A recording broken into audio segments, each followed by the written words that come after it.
আজকের শিশুরাই আগামী দিনের ভবিষ্যৎ। কেউ নেতা, কেউ শিক্ষক, কেউ প্রশাসক ও দেশ গড়ার কারিগর। তাই বিদ্যালয়ে নিয়মিত পড়াশোনা, নৈতিক শিক্ষা, শৃঙ্খলা ও দায়িত্ববোধ গড়ে তোলার জন্য আরো কঠোর ও কার্যকর ব্যবস্থা গ্রহণ করা অত্যন্ত জরুরি।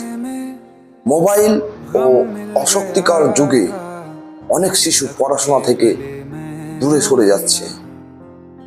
এখনই যদি শিক্ষা ব্যবস্থা সঠিক নজরদারিতে ও শাসন জোরদার না হয়, তাহলে ভবিষ্যৎ প্রজন্ম ক্ষতির মুখে পড়বে।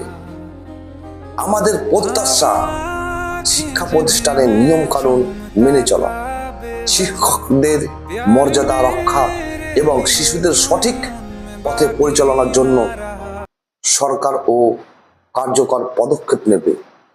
কারণ শিক্ষিত ও শৃঙ্খলাবদ্ধ জাতি পারে একটি সুন্দর, নিরাপদ ও উন্নতি দেশ গড়তে। ধন্যবাদ।